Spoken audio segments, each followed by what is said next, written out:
தவ புதல்வா வருகவே உந்தன் தாமரை தாழ் பணிந்தேன் வாழ்கவே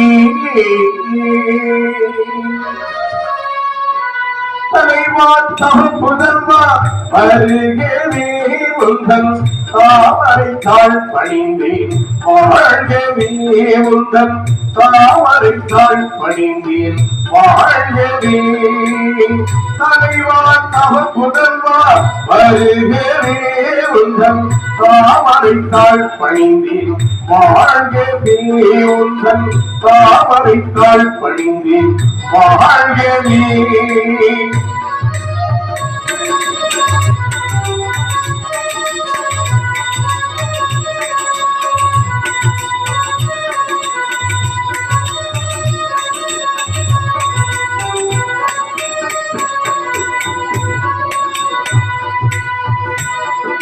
நிலையார புகழ் கொண்ட கலை செய்வனே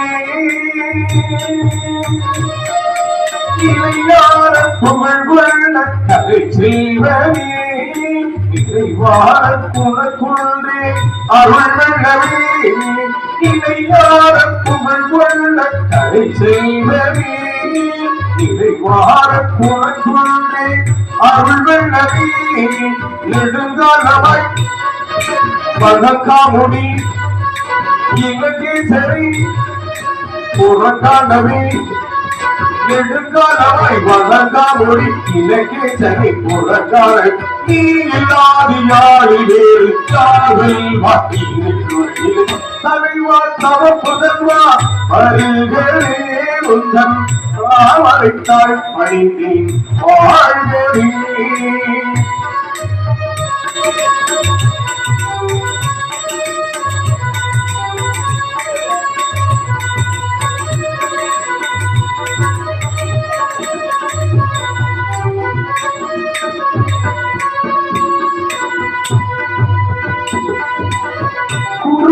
குரணியே அறிவில் மலினி கருணை முகிலே கந்தரில் தமிழியே குருவில் குரணியே அறிவில் மலினி கருணை முகிலே கந்தரில் தமிழியே மலைகளிலே குடித்து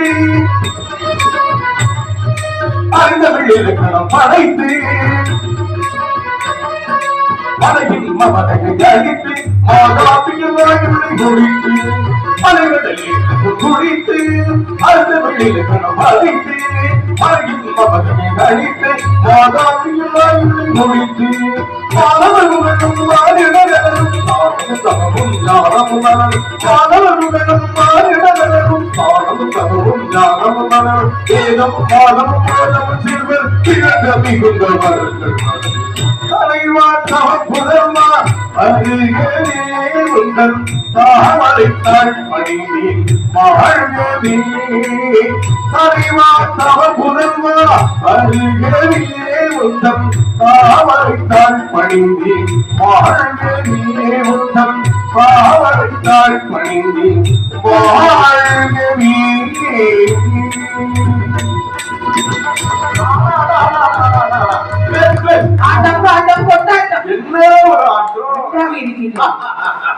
மற்றவர்கள் புகழ்ந்து கொண்டிருக்கேன் லட்சுமி லட்சுமி லட்சுமி இந்த பூஜை பண்றது யாரு பூஜை வைக்கிறாங்க சிவபாப்பா மகன் வேலவன் அவனுக்கு முதல் நாள் அவன் பூஜை பண்றதுக்கு லட்சுமிக்கும் முதல் நாள் நாட்டியம் அரங்கேற்றம் பண்ணுவதற்கு லட்சுமி பற்றியே பெருமையா பேசுறாங்க அப்படி சொல்ல இது வேதவனுடைய காதுல போய் விழுது. பூஜை வைக்க வந்தவன் பூஜை வச்சுட்டு போக வேண்டியதானே. எல்லாரும் லட்சுமி லட்சுமிங்கிறாங்க, லட்சுமி ரொம்ப அழகாக்குறாங்களே, அம்புக்கு ரொம்ப பெரிய அழகா இருப்பாளா இவனுக்கு என்ன என்ன ஓடுது லட்சுமி பார்க்க வேண்டும் என்றால நோட்டம் ஓடுது.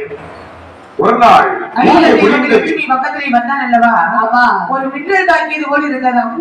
அவருடைய பாதத்திலே விழுந்தான் இந்த லட்சுமி, அதாவது வேதியாக வந்தவள். பார்த்தாள் லட்சுமியானவள். சரி, சாமி சாமி கோவில்ல பூஜை வைக்கக்கூடியவர் தெய்வத்துக்கு சமம். அவர் விழுந்திருக்காங்க, சும்மா போலாமா? ஐயோ சுவாமி எந்திரிக்க, உங்களுக்கு என்னாச்சு என்று தொட்டு தூக்குகிறார். அனைத்து தூக்குகின்றார். அனைத்து இருத்தி மத்தை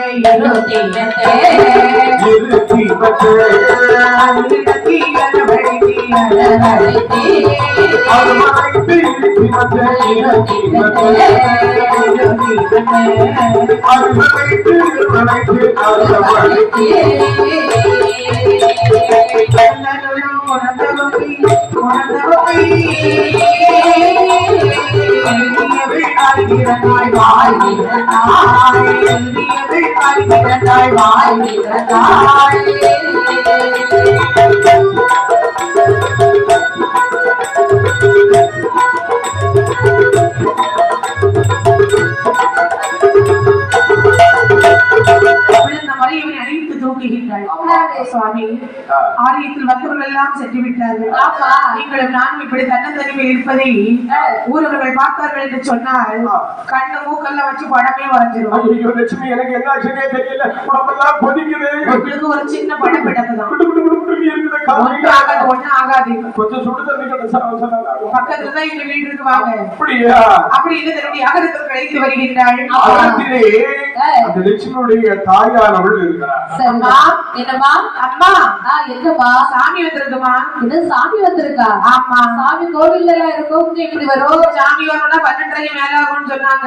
ஆமா, அந்த சாமி இல்ல, இதே பூசாரி சாமி வந்திருக்காரு. பூசாரி சுவாமி நம்ம வீட்டுக்கு வந்திருக்காங்களா? ஆமா ஆமா, கொஞ்சம் பொறுமா வீட்டுக்கு வாங்க வாங்க. வெதியரே லட்சுமி, இது யாரு? எங்க அம்மா. உங்க அம்மாவா? அம்மா வணக்கம். எங்க அம்மா அழகா இருப்பாங்கல்ல? ஆமா. அம்மா என்ன என்ன அதான் வேறமே ஆலயத்துல பூஜை வைக்கிறேன். அப்படியா? சரி சரி, ரொம்ப சந்தோஷம். வீட்டுக்குள்ள வாங்க. லட்சுமி, உங்க அம்மா ரொம்ப சூப்பரா இருக்காங்க. அப்படியா? அப்படி என்று முதல் நாள் வருகின்றார். உபசரணை பலமாகின்றது. ஆலயத்திலே பச்சரிசி சாதம் உண்டவன் ஒழுங்கரிசி சாதம் கிடைக்கும் போது வேண்டான்னு சொல்லுவானா? அது மட்டுமா, வாங்க உட்காருங்க, பாலை சாப்பிடுங்க, பழத்தை சாப்பிடுங்கன்னு சொல்லிட்டு உபசரணை பலமா இருக்கு. இவரும் அப்பா நம்ம வீட்டுல யாரும் சொல்றாங்களா? அதானே இல்லையா? அப்படின்னு சொல்லிட்டு ஒவ்வொரு நாளும் போவதற்கு தொடங்கிட்டார். இந்த வேதியிலோ நிறைய பொருட்கள் உடையது. இவையெல்லாம் நம்முடைய வசப்படுத்த வேண்டுமையானால் இவனுக்கு வசிக்கு மருந்து கொடுக்க வேண்டும். வசிக்கு மருந்து கொடுக்க சொன்னா என்ன செய்வான்? கொஞ்ச நாள் சுத்துவான், அப்புறம் அதுக்கப்புறம் வேற பொண்ணை பார்த்துட்டு போயிட்டே இருப்பான். ஐயோ, இதை விட ஒரு அழகான பெண்ணை கண்டுட்டா அவன் பின்னாடி போயிடுவான். பொதுவாக ஆண்களுடைய குணமே அப்படிதான். பள்ளி கோப்புல ஒரு சேரது இருந்தாலும் 8 நேரம் 8 அவன் இது ஆண்களுடைய செலவு புத்தி. அதனால வேதியர் மட்டும் விதிவிலக்கா. ஆகையால் இவனுக்கு வசி மருந்து கொடுக்க வேண்டும். என் தாயானவள் என்ன என்ன மருந்துகளை எல்லாம் சேகரிக்கிறாள் என்று பார்த்தா